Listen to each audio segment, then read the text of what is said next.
A cordial greeting. Today is Sunday, September 8, 2024. This is meteorologist Ruben Garcia. At the time of recording this video, it is 8 a.m. local time in Louisiana, Texas, and Tamaulipas, where we are on alert for the imminent formation of a tropical cyclone related to what is known as Invest 91. In this video, I will provide an update on the forecast for the future development of Tropical Storm Francine, and how it may cause some indirect effects across Tamaulipas and Texas, eventually moving over areas of Louisiana and Mississippi. But first, I wanted to briefly mention that in the Northeast Caribbean, we are also watching Invest 92, which is a low-pressure system with a medium probability of cyclone development. There's also a strong tropical wave emerging from Africa, which also has a medium probability of cyclone development over the next 7 days. We can see this in the latest outlook from the National Hurricane Center. As of 7 a.m., there is a 90% probability of a tropical depression developing in the Gulf of Mexico related to Invest 91. Additionally, the chances for Invest 92's development have increased to 60%, and there's now a 50% probability for development related to the next tropical wave. The Atlantic has definitely become more active, and it's likely that over the next 7 days, we could see the development of 2 or 3 cyclones. Now, let's talk about Invest 91, which is located in the Gulf of Mexico. You can see all the instability and circulation currently over the waters of the central and southern Gulf of Mexico. In this area, strong convection is developing, which will help this system continue the cyclonic organization process. It's likely that within the next 48 to 72 hours, we will have Tropical Storm Francine. For now, the system is quite broad, so to achieve cyclone development, the area of thunderstorms needs to compact. Some indirect rains are already affecting coastal areas of the Bay of Campeche, but trajectory models project that it will continue moving northwest over the next 48 hours. When it is just east of Tamaulipas, it should begin to take a more northeasterly turn, eventually arriving in Louisiana in 4 to 6 days.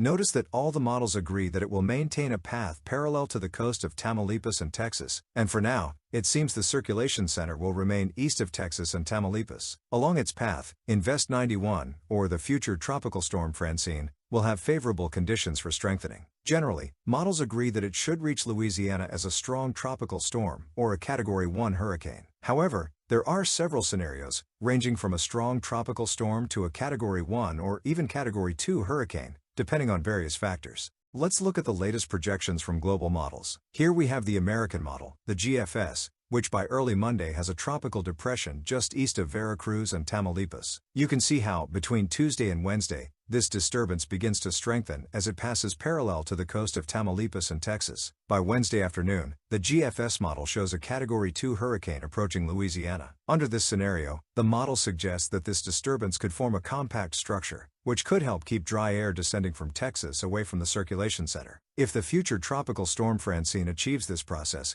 it could strengthen as it moves into Louisiana, posing a more significant threat. The model projects landfall in Louisiana between Wednesday afternoon and Thursday morning. A key factor that will determine how strong it becomes will be how much dry air affects the circulation. If the dry air stays away from the center, we could be looking at a stronger system. If the dry air enters the circulation, we could be talking about a tropical storm. This second scenario is shown by the European model. Early Tuesday, it has a tropical depression developing east of Veracruz and maintaining a path parallel to the Texas coast. However, unlike the GFS, by Wednesday night, the European model shows the circulation center being affected by dry air entering the system. Under this scenario, the future Tropical Storm Francine remains relatively weak as it moves over Louisiana, arriving Thursday morning as a moderate tropical storm. Between these two scenarios, the more favorable one would be for dry air to enter the circulation. However, we cannot rule out the GFS scenario. Notice that the German model also shows a Category 1 hurricane entering Louisiana on Wednesday night, and the UK model similarly shows a Category 1 hurricane hitting Louisiana Wednesday night. Although there's still some uncertainty about how strong it will be when it reaches Louisiana, we have significant consensus among the GFS ensemble members that it will follow this trajectory over Louisiana, with remnants eventually reaching Mississippi and Alabama. While we can't rule out a closer approach to the Texas coast, it seems that the most active part will remain over the Gulf of Mexico. Once again, the highest risk is for Louisiana, Mississippi, and Alabama. The European ensemble members also generally agree with these projections. If we talk about the expected effects across the Gulf of Mexico, there's still uncertainty about how strong the winds will be, and that will depend on how much strengthening occurs in the coming days. But at least we know that there is a high risk of flooding for Mississippi, Louisiana, and some coastal areas of Tamaulipas. Look at the latest rainfall projections. Tamaulipas and Veracruz are expected to receive between 100 and 150 millimeters of accumulated rain over the next 72 hours. However, the greatest risk will be for Louisiana and Mississippi, especially where the circulation center makes landfall. Models project between 7 and 12 inches of rain, with some isolated areas receiving over 15 inches. The risk of significant flooding is high for areas in southern Louisiana and central and southern Mississippi, with 4 to 6 inches of rain.